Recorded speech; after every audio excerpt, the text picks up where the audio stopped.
Hello guys, before we get to the actual video, I'd like to just quickly set it up. This was part of our 24-hour charity live stream for Child's Play. If you would like to donate or find out more about Child's Play, we'll include a link in the description below. We'll also throw in links to our social media accounts so you can follow everyone who is involved with this. With that out of the way, let's go ahead and start the video. Alright, so while waiting for the co-host, I will go through the fancy little introduction I wrote for you. Yes. Because I've done that for everybody, but it's rather casual, because that's exactly how Push was doing it, and that taught me exactly how to do the rest of this. So, Oh, yeah. our next guest is one who has become very well known by fans of both the Zelda and Warriors series. Before the international version of the game released, GamesBrained released a review of Hyrule Warrior Legends, titled More Than Just a Port. This review eventually hit over 100,000 views, and with that, Hyrule Warriors content became his most recognized coverage. So, now, please welcome GamesBrained. Hello, everybody. Thank you for following my stuff if you do. And it's nice to be a part of Source Gaming's charity stream. Yep, and I'm certain that your content has picked up a lot of followers, and especially since you started the All About series again. So since you've gotten back into it, I've noticed you're getting people hyped up again. Yeah, it's interesting. I really didn't think there was that much of a community left for Hyrule Warriors because it's such an old game. I think, gosh, didn't the Wii U one come out in like 2014? Yeah, I think something like that. I know it came out in Japan before everywhere else, but I'm pretty sure in Japan it released like August 2014, didn't it? So like it's like 3 years ago. So literally 3 years ago. Wow. Yeah. Yeah, and that's crazy. yeah, I remember that. And so when I of course I was moving away from Hyrule Warriors, but then I just didn't have any time. I guess I don't want to get ahead of myself. Mm-hmm. But yeah, I made the All About Zant video because it had been long requested, and I was kind of past doing the All Abouts. So I thought, this game is so old, time to move on. But that video quickly built up a lot of steam, and I was surprised how many people went back to watch a guide about a 3-year-old game. So yeah, the community very much still exists, and I think people are getting hyped up and thinking about it again because of Fire Emblem Warriors being not that far away now. Yeah, I think a lot of people are just trying to compare, see what the last Nintendo Warrior series was like, and see what they can expect out of this one. All right, Yeah. so our co-host isn't actually able to join, so Okay. I'll just get So there's started gonna with the be interview stuff. Us two. Yep. Alrighty. So I'm gonna start going down these interview questions. Mm-hmm. So for anybody watching who isn't all that familiar with your channel, why don't you describe how Hyrule Warriors Legends review how that review happened for you, and what exactly that sparked for your channel? Okay, well, it's kind of an odd story, but I'll just go right into it. So I did play Hyrule Warriors on Wii U and thought it was good. I've always been a fan of the Warrior series, and it came about that I was going to be taking a long vacation to Italy, and it's not just like a normal vacation; it's like a tour group vacation, and so we'd be traveling to all these different cities in Italy, and so I'd have 5 hours of bus rides every day on top of the 10-hour whatever plane rides. So I needed something to kind of take to pour a lot of time into. Yeah. Because I mean, you can see the scenery for a bit, but 5 hours of bus rides every day really wears on you. So I can imagine. Hyrule Warriors Legends had just launched, and I was living in Taiwan at the time, so it came out in Asia, I think 3 months before it came out in America, or in the West at least. Yeah. So I picked that up, and over the course of the plane ride and the bus rides, I played the hell out of it. And I was really struck by how good it was. It felt like a stronger version of the game in a lot of ways. Oh yeah. And so my review, which I titled More Than Just a Port, it ended up being the counter call to what everyone immediately labeled the game as. Yeah. They saw, okay, it's a lesser version of Hyrule Warriors, whatever, 4 out of 10, too much water, something like that. And so my review went up before that, and coincidentally, it was also the counter call to it, and it also looked at the game a lot deeper than most of the other reviews that I saw. At least the biggest company reviews, which I don't think spent too much time on it. and yeah, it very quickly became extremely successful, in a way that I was not expecting at all. My first video that blew up, before I was just a tiny little channel. I think I was at like 150 subscribers or something when I first had a video of mine take off, which was my Zelda timeline explained. Right. And that took off because simultaneously like 3 big Zelda sites shared it, and then that just built up so much traction instantly. With this review, I have no idea how it got out to so many people. I think I was still under 2,000 subscribers when the review went out, and then most videos I would have maybe like 900 views, and this one was like 40K 1 week. What the hell's going on? And it's just continued to grow from there. Interesting. Okay. Alright, so, next up. So, would you say that all of this work and focus on the Warrior series has made you feel more interested in the games, or less? I think it's easy to say it's definitely made me more interested in it.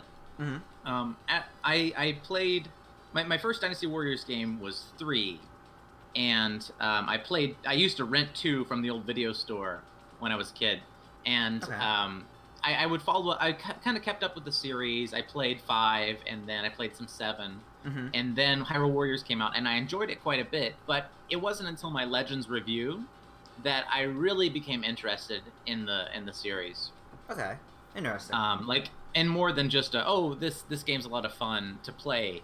I really enjoyed a lot of the deeper mechanics and the characters of Hyrule Warriors, and that's what makes me really excited about Fire Emblem Warriors that we're going to see. Like, lots of crazy stuff like we haven't seen before. Okay. So, right now you've been working a lot on the All About series for Hyrule Warriors. So, what are your plans for after you finish that? Sure. Well, I should probably explain what All About series is, and it's basically a series of character-based guides where I take one character, I lay out what they can do, and then very quickly...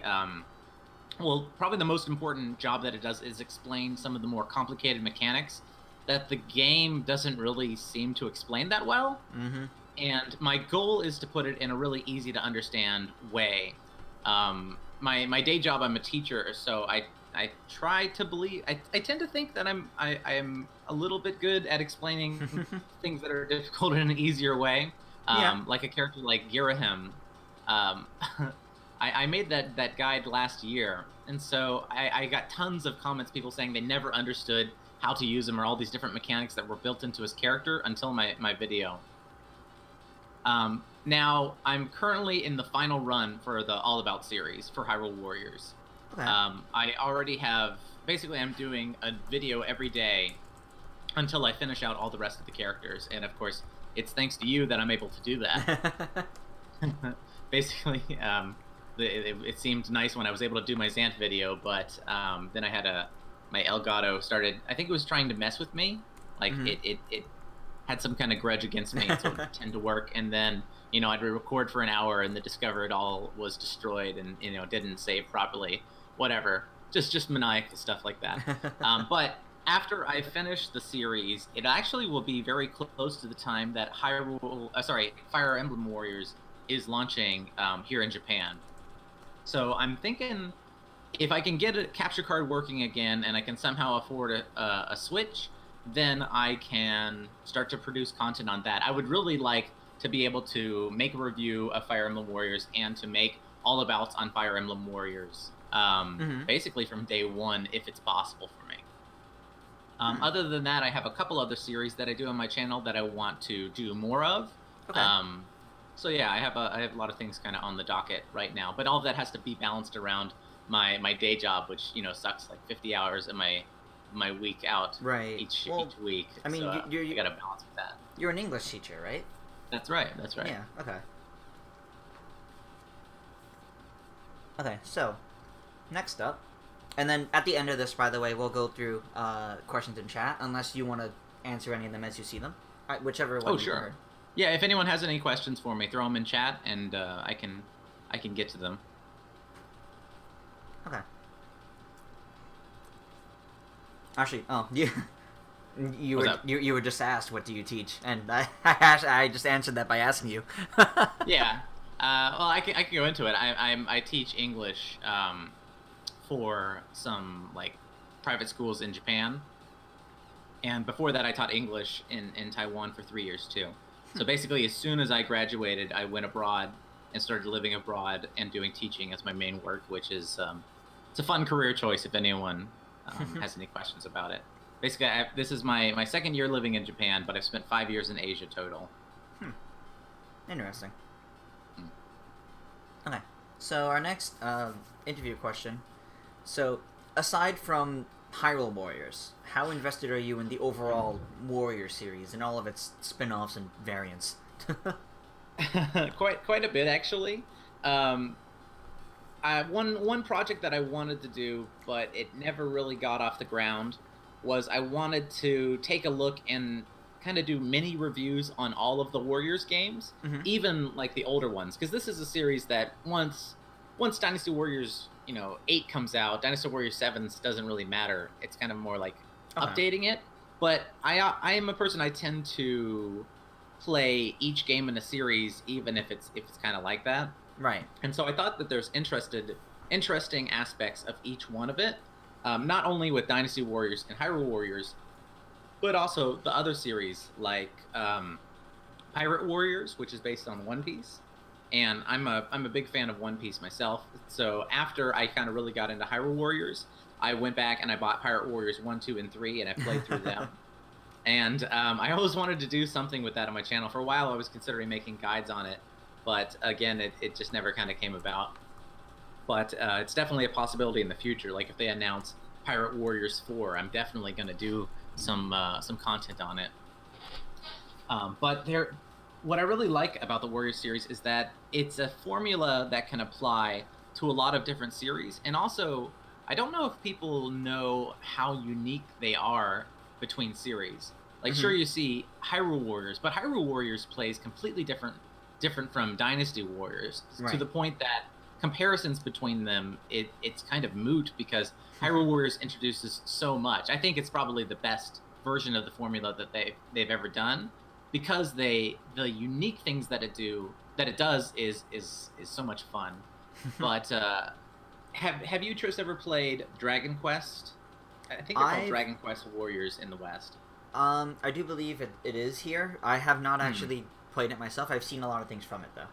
So something that's fascinating is another Warriors game. It actually plays a little bit like a tower defense game. Ooh. Where you have some lanes and monsters coming in on those lanes, and you'll need to switch between a party of warriors, which you can have at different spots in the field, which is kind of what Legends added to Hyrule Warriors, and you kind of use them in that way. So you got to be a little bit more strategic, and then you take like Gundam Warriors, which adds in space combat, and then of course I believe the Warriors company also did the Attack on Titan game, which I've seen some videos for lately. They have like this Warrior of Aslan anime Warriors game. There's so much to it, and I've been researching it ever since my Legends review got so big, and so yeah, I really have been enjoying a lot out of it. I basically my fiance played Pirate Warriors 3 so much that she injured her wrist for 6 months. Yeah. Wow. Yeah. There's in the game. There's a character Whitebeard, and he has this move that just blows everything back. But you got to kind of extend the combo by pressing the button a bunch of times. Right. And some of the DLC matches that they have last for an hour. Oh gosh. And so it seems like an hour of her doing that. Yeah, she won't even play it with me anymore because she got injured. I think my wrist and my thumb are just stronger from growing up as a gamer, that I wasn't affected by that. Interesting. But she plays she also plays games, but she plays less games than me, and so we always have to lead yeah, you can play this game. Is there any button mashing? Maybe, maybe not. I don't think she can play any games with Andrew. Yeah, Andrew likes button mashing a lot. What brought this up? We were talking about button mashing in games. Oh yeah. It's dangerous. It's dangerous. Cartboy asked in chat if Hyrule Warriors would be a good starting point for getting into the Warriors series. Absolutely. It's probably the best starting point for getting into the Warrior series, especially if you're already a Nintendo fan. Yeah, I would agree. Just play it. And that game is so charming. All the little Zelda touches. And it just because, I mean, at this point, there's so many characters and playstyles that are all fun and pretty easy to grasp. And if you're having any trouble with it, I hear there's this great video series that you could watch that might explain it for you. It's on a playlist, youtube.com/GamesBrained. That might help too. But but yeah, it's the best way to get into the Warrior series, I think, definitely.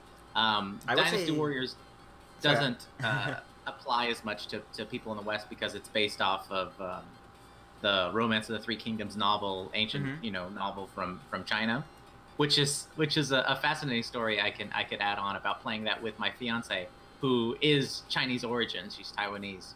Okay. And so the stories from that are like King Arthur legends to us. So when I was playing it with her, and like we would just pause the game and she'd tell me all the rest of this character's backstory. Really fascinating, but not as applicable to Western gamers. So yeah, Hyrule Warriors, definitely. And not a Zelda fan? Would that... So, Cardboy had said he's not a Zelda fan. Would that impair his ability to enjoy it? See, I feel like it's not. It doesn't really play like a Zelda game. It's just tons of Zelda references and like exactly. fan Yeah, service. you might not get the references, but the gameplay itself is so fun, and the characters are so fun. It might make you more interested in some of the mechanics, but even then, on its own, it's a standalone experience. Yeah. Exactly. Yeah, I think you'd still enjoy it. And I think because of not getting the fan service, I think in that case, there's no real... Like, in that case, it wouldn't matter if you started with the original Hyrule Warriors or Legends. I mean, Legends has more content, but it's also more fan servicey content. So that's also a matter of, do you care for that or not? Yeah, yeah, that's true. I almost always recommend the Legends version now, just because I mean, I that was one big mistake that I made in my review. Of course, I'll never stop hearing about it for the rest of my life ever. Even if I've notified it, put a notification, I've made a comment, I've made an annotation, I've plastered it, I've gotten a tattoo of it on my forehead. People will never stop telling me that the game doesn't run at 60 FPS, it runs at 30 FPS. Yes, that's true. I don't think that really ruins it much. Well, if it's on a new 3DS, it's better. The thing that I should have had is that for some reason the 3DS version actually has a more consistent frame rate. Yes, it does. Not a better frame rate, a more consistent frame rate. It's weird that the 3DS one feels more polished. Like I encounter less glitches, but anyway. So moving down the interview questions. So let's step away from the Warriors games for a little bit. So you've also done videos covering the Zelda timeline, as you said earlier, and leading up to the Hyrule Warriors DLC, you did a stream of Link's Awakening, and you played through the whole game. So what would you say are your top 3 favorite Zelda games, and why? My top 3 favorite Zelda games. I actually made a list on this back in the day. But the thing is, like, your feelings always tend to be in flux. And I think, in no particular order, the 3 that are the most special to me would be A Link to the Past. Probably because that and Super Mario World are basically the 2 games that made me a gamer for life. Right, okay. That one's very special. And because that game is so special to me, A Link Between Worlds is so nostalgic and so wonderful for me to play through again. And then when it comes to 3D Zeldas, I mean, everyone says it, but Majora's Mask I think is literally as good as it gets with 3D Zelda. I mean, you have great exploration. Well, Breath of the Wild is like a completely different game to me. It almost doesn't feel like a traditional Zelda experience. I played through Breath of the Wild maybe 1 month or 2 months ago, and I did a 100% playthrough. And even though I collected 900 of those damn Korok seeds. Oh my god, did you? Yeah, I did 900 Korok seeds. I kind of separated the map. Of course, you can't do that without a guide. So I separated the map like a pizza, and basically I would just choose one area, mark every single seed on my map using the in-game map tools, and then just go at it, 30 minutes at a time. Wow. Play it a little bit before work, a little bit after work, until I eventually had done everywhere in the map except for the center portion. So yeah, I would not uncover an area on the map until I had gotten every seed in it. Now, of course, that was my second playthrough. My first playthrough, I got maybe like 3 of the quote unquote dungeons finished, and then I realized I wasn't going to be able to get all these Korok seeds with me. I'd already gotten some here and some there. It was far too confusing, so I had to be very specific about it. Okay. But sense. Yeah, I almost put the Breath of the Wild in a different category. So my number 3 would be Majora's Mask. I love the game very much, even though I did a Let's Play of it with a buddy of mine who also lives in Japan, and we were a little bit down on it in some portions. I think that's because it's the Nintendo 64 version, which still does have some issues, specifically with some dungeon design and some boss design. Yeah. Especially that fish. I hate that fish. What is it? Georg? Yeah. Yeah. Ooh. A little easier or a little better to fight in Majora's Mask 3D, but... there's some special salt on that on my playthroughs when I'm in control taking on Georg. I think I had to give the controller away. I was too emotional. I need to finish that series. I was watching you guys play that a little bit, but I didn't get the chance to finish that. I need to finish that now. It's kind of a chill out series. But before continuing, because Cartboy asked me what my favorite Zeldas are, but Wind Waker and Breath of the Wild in first and second of Wind Waker first, Breath of the Wild second.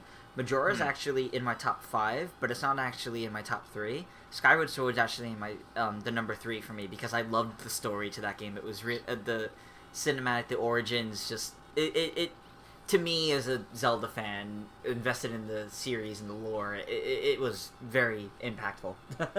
Which I also loved for Breath of the Wild as well. But anyway, I try to keep that short so we can get back to your interview thing.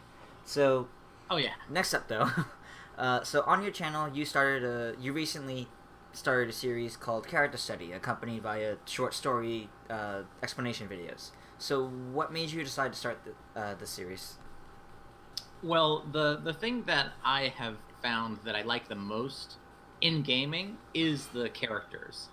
I hear in many games like Smash and Mario Kart and Hyrule Warriors of people maining characters, and I have never been one to do that.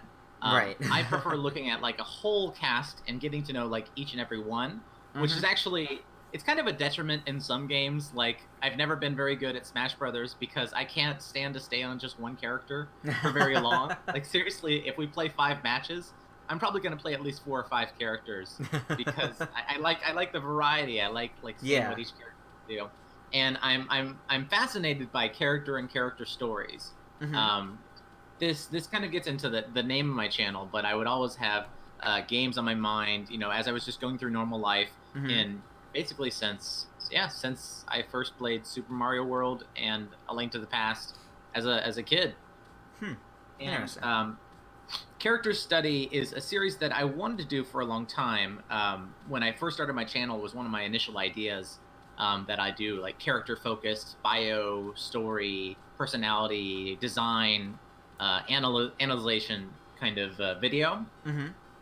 And I can't remember. I even had a certain name with it, some kind of terrible name that I can't remember what I was going to call the series. But yeah, so this was my chance to finally kind of enact that dream and just be able to talk about a character that I love from a variety of aspects, analyze what I think about it.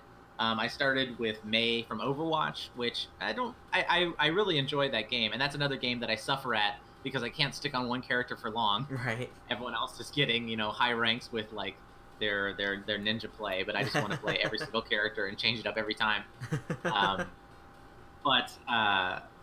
So I'm trying to bring more Overwatch content onto my channel, but right now people still love me for my they love me. People still watch me for my Zelda and my Hyrule Warriors stuff. So the next one that I did was on Midna, so both her Imp and Twilight form. And then the third one that I did was on Butters from South Park, which has become some kind of sleeper hit.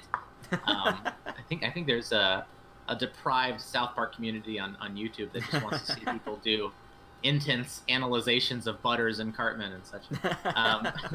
So I plan to do more of those in the future. Obviously, right now I'm trying to finish up the All About series, so I don't want to let myself get distracted on that. There's definitely a balance when you're running a YouTube channel between like you gotta balance doing what you want to do, doing what your audience wants to do, and not letting yourself get spread too thin by trying to do everything at once. So even though I want to do more character studies, I'm gonna finish this All About series. I feel like I kind of owe it to everyone, and I owe it to you for providing. It's like you took 2 days just to provide me footage. That was quite an incredible thing you did. So yeah, I also owe it to you to finish out that series before I let myself get distracted with anything else. I don't know how it couldn't be any trouble, but I do appreciate it. It came up at a time where I actually, aside from familiarize myself with games for this stream, like that I did earlier, like Rivals of Aether and Indiepogo, I didn't actually have too much to do for a couple days. So it was like perfect timing for me. I was like, hey, this is what I can do in that time. And I blew through a lot of it, but I didn't want to go through too much because you later on sent me like the things that you kind of needed for it. So I was like, hey, I'm glad I didn't do all of it at once, because then I would have felt bad that a lot of it was similar. Yeah, if anyone watching wants to know what we're talking about, I actually did a video on it just to give a special thank you to Triss. It's on my channel. I'm not trying to plug my channel, but if you want to see the full story, you can see it there. But yeah, I was really touched by what he did. Just happy to help. All right, so next question. So, what would be your ideal content to create on YouTube? That's an interesting question. I basically already do my ideal content. When I launched my character study series, that was a kind of video that I wanted to do for so long, so I finally fulfilled that, and now I have a formula that I can make more with and add in more interesting characters. There is one more type of video that I would like to do, which is it comes from another one of my fascinations, being not just fascinated with characters in a game, but also with sequel progression. As I mentioned earlier, I tend to play every single game in a series. And in fact, when a new game comes out, I won't let myself touch it until I've played through all previous ones. So Mass Effect 3 comes out, I have to play through Mass Effect 1 and 2 before I can touch it. Even with like Bloodborne, I'm not going to play through Bloodborne unless I play through Dark Souls 1 and 2 and Demon Souls as well. So I will start at the beginning. And I really am fascinated by how games that are in a series are modified and built upon by the ones that came before. And of course, that's probably why the Zelda series appeals to me so much, because in gaming, that's probably had the most interesting sequels, even though people will tend to say they're all the same. They're really not. They do an interesting way of modifying the formula with each one. Right. And so I have a couple ideas for a series which I'm going to call Sequel Time. Where I take 2 games in a series and compare, what happened with this one, how it evolved, what was better, what was worse, kind of like a dual review, but specifically for 2 sequels in a game. For example, if you take a game series like Metal Gear, and you take Metal Gear Solid 2, which is a pretty standard but with a crazy story, and then Metal Gear Solid 3, it's kind of like at the core the same, but so fundamentally different, but it's somehow all tied together within the same game universe and the same game style. That's just something that I would like to also talk about on my channel. Yeah, that is actually a pretty cool idea. Yeah, that's kind of the only idea I have right now that I haven't been able to get to. But I sometimes I just go off and do random things. Like, actually, one of my favorite videos that I ever did, I had no plans to do it. I basically just had an afternoon where I played Splatoon for a little bit, and I unlocked the first bit of story content that you can get in the first Splatoon, which is, I think it's just like the little book pages. Yeah. And they tell the story of the cat, and I thought, oh, this is interesting. And so I went up and I looked up the rest of those book pages, and then I started to, like, in my head, piece together the story of the cat from Splatoon. And it's like a apocalyptic story with like a man and his cat, and he puts his cat into a hyperbolic chamber, and the world's destroyed and rebuilt by squids. It was so crazy that in that instant I immediately made I think it's like Splatoon lore explained in 4 minutes, and I made it in an afternoon. All I needed to do was gather the art and write the script and record it, and I was so like instantly inspired to do it that it's still one of the most fun things. So really, I have some series that I do, but I also allow some wiggle room in my channel for just any strange idea that comes to me. Okay, really interesting. I did a recent video about kind of just a parody of the controversy with Jim Sterling's review of Breath of the Wild, the 7 out of 10 Apocalypse. Yeah, and that was another one of those that just came to me, and I had to do it. Okay, it's actually really interesting though. It's nice that you kind of get these fresh ideas and you're actually able to tackle them and do something with them. Right. Yeah, that's why I love having this channel. Well, good, because we definitely like the content you do. All right. Yay! So, we talked about this a little bit earlier, but earlier this year you moved to Japan as an English teacher, right? So that's right. How has that experience been so far? So this move to Japan was something that I've wanted to do since I first studied abroad in Japan. I think I was not that different from your age. I was early on in college. It was actually on my 22nd birthday. So on this day, because my birthday is August 21st. Yeah. On this day, 8 years ago. Wow. Was the first time I traveled to Japan, and I stayed there for a year, and I loved the. It sounds silly, but I love the way that everything is organized in Japan. The cleanliness of the city, just the way that society functions without being a constant pain. And I know you wanted to be like somewhat better, but without society being a constantly pain in the ass, which I don't enjoy. Yeah. I could kind of just be left alone in my own world, or interact as I saw fit. And so I always wanted to come back and work in Japan and live in Japan after that. But I had to go back and I had to graduate. And so after I finished that, I tried to get the job that I wanted, but I didn't have any experience as a teacher, and I think I was still a little bit too much of a weeaboo at that time for anyone to take my application seriously. And so I did not get what I was looking for, but I did get a job opportunity in Taiwan. And so I thought, well, this is still, I just graduated. I could probably pick up something new by going to a place other than Japan, and then, have a little bit more experience in the Asia region instead. So then I went to Taiwan. I lived there for a year, and that was when I met my fiance. And then from there, we went back to live in America, ironically, for 2 years. And then we went back to Taiwan for 2 years. But all of that, basically, since I first went to Taiwan, was in order to raise money for my move here.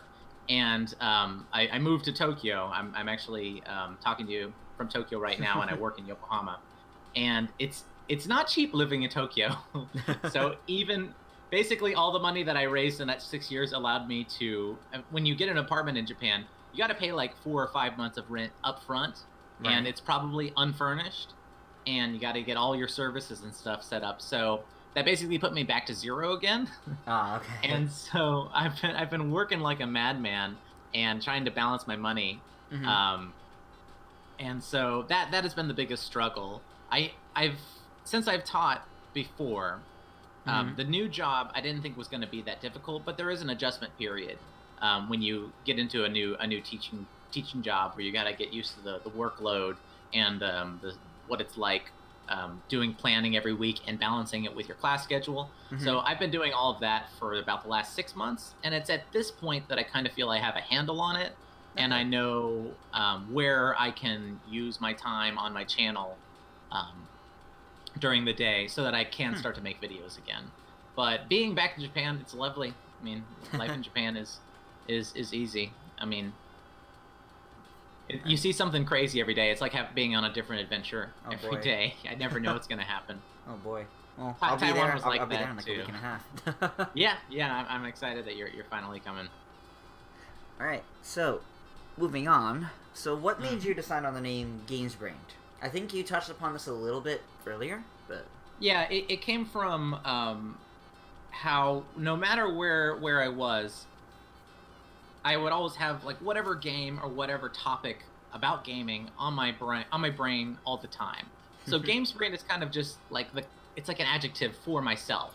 I'm a games-brained kind of person. I always have it on my mind. Mm-hmm. But it also comes from like the act of braining someone in the head with a hammer. Like games have been smacked in my head ever since I was a kid, and it's always there. So that's the name GamesBrained. I've gone by a couple names online, but I wanted something that could be a little bit unique, but also could be like put into a quick little a small name, an abbreviation. So people can call me GamesBrained. They can call me GB. I guess they can call me Games. That would be. But yeah, so GamesBrained GB. I mean, I'm not afraid to use my real name. My real name is Shane, so people can call me that too. Mm-hmm. But yeah, that's where the name comes from. It's kind of like if you've ever been in a crappy job and you're there washing dishes or flipping burgers or whatever you have to do. I actually worked in fast food for 3 years in my own life. Mm-hmm. And all you're thinking about is going home and playing the game that you're currently on at that time. Like I'm here at work, but I'm not there. I'm just imagining that wonderful time when I can go back and play games once more. And so that's how I live my life. So that's how I chose to call myself online. All right, that's pretty fair. So, aside from Fire Emblem Warriors, are there any other upcoming games that you want to focus on? Because you mentioned Fire Emblem Warriors earlier, so. Right. Of course, Fire Emblem Warriors. But I would like to get a Switch so that I could do some new upcoming Switch games. Mm-hmm. But currently, I'm trying to expand my channel into a little bit more Overwatch content, and also there's a game similar to Overwatch called Paladins, which I'm quite a fan of too. Both of them are, they're hero-based games. So like the Warrior series, you have specific characters with specific abilities that are a lot of fun to talk about and how to utilize them correctly.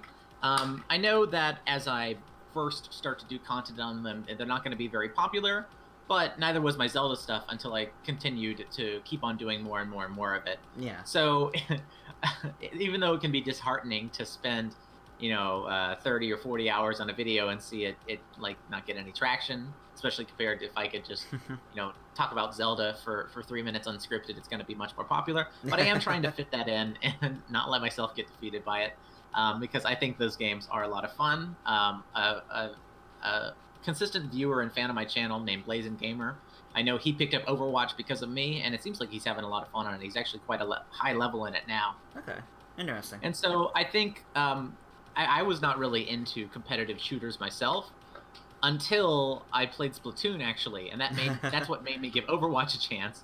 And I would really like to play Splatoon again as well.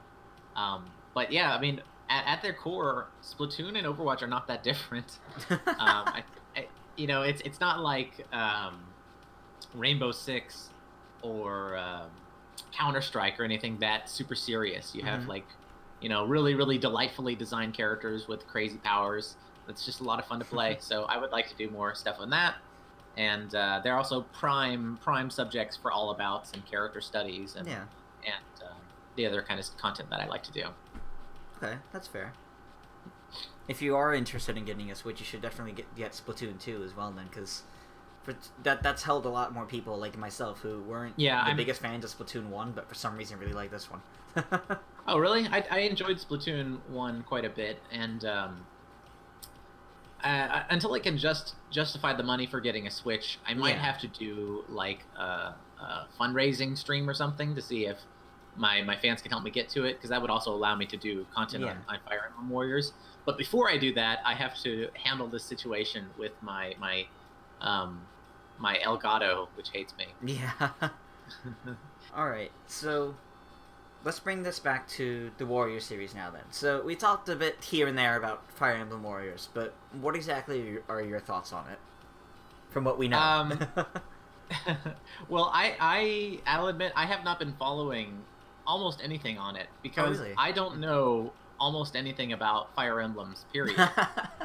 I remember seeing Roy and Marth originally in Super Smash Bros. Melee, and that was my first introduction to Fire Emblem And Okay. since then, even though I'm in a country where I have access to it, I just have not taken the chance to go and play through it, partly because I'm so obsessed with playing things from the beginning. Like, Right. all right, I want to play through Fire Emblem. I want to get it, so what do I have to do? Okay, I need to get the original NES Fire Emblem, and then, like, the series is super complicated to follow on. Yeah. From the beginning. So I think I have to overcome my kind of mental block of playing things out of order and just do it. You know, just Shia LaBeouf style, just do it.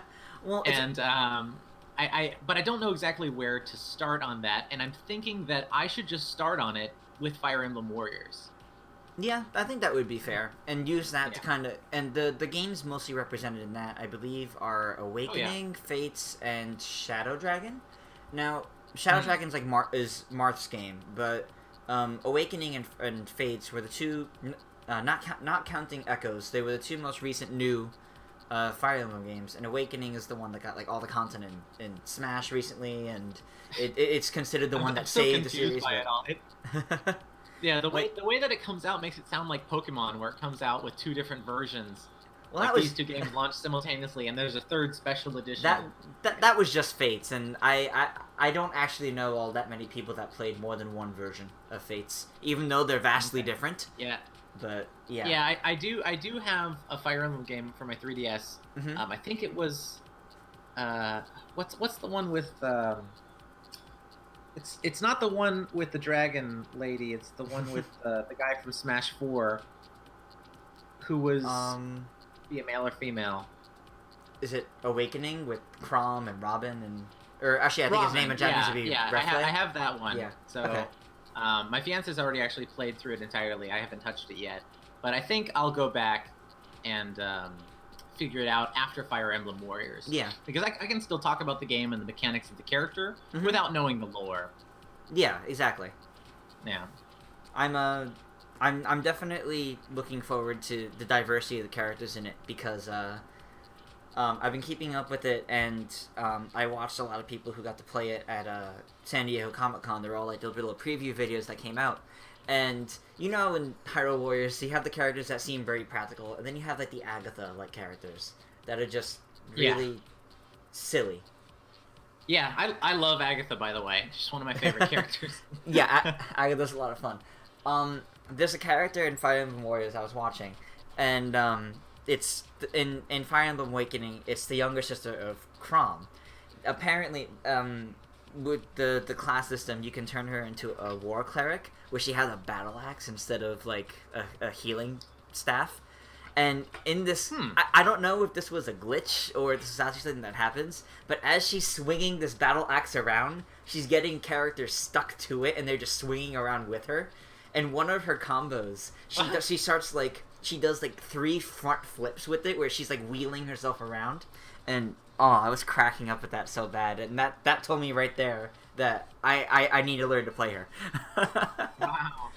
So she was swinging the axe, and people are getting stuck onto it. Yeah, it's weird, God, like a Katamari axe.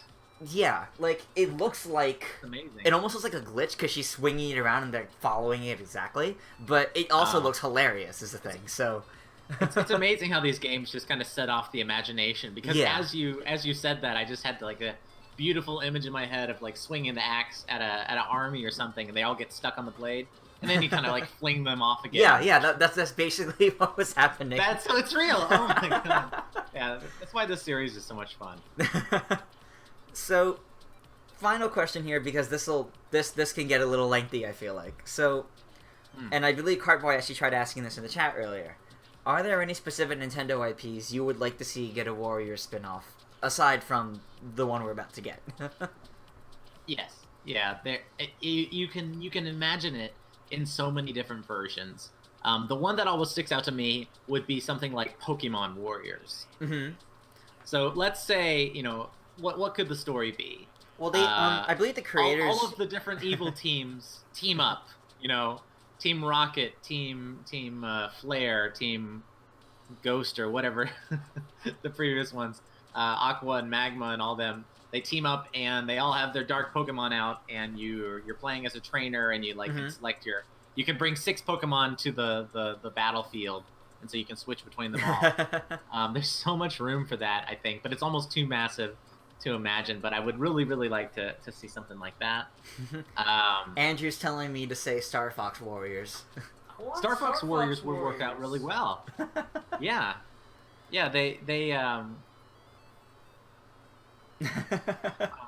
I'm actually, I just got afraid that they'd be incorporating some kind of horrible controller gimmick. But, oh boy. But yeah, that could work out really well. I mean, it'd basically be like Gundam Warriors, where you could just like jump into your R-wing or something and fly off to different parts of the battlefield, or do the space battles in between fighting on the ground.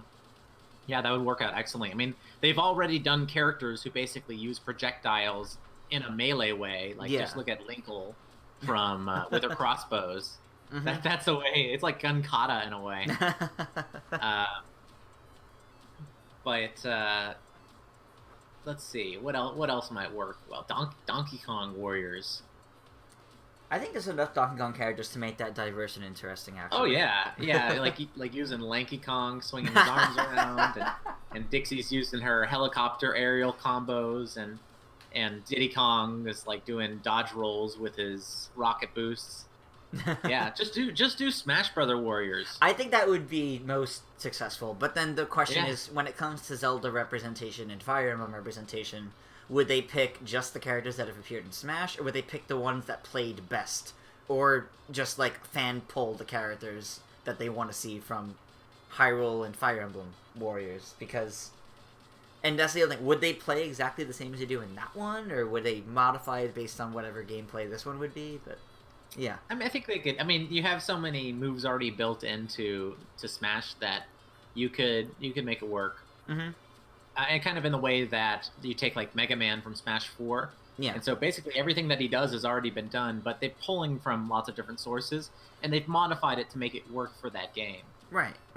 So yeah, that would be fascinating. But it seems like because after Hyrule Warriors, people weren't really sure what's next.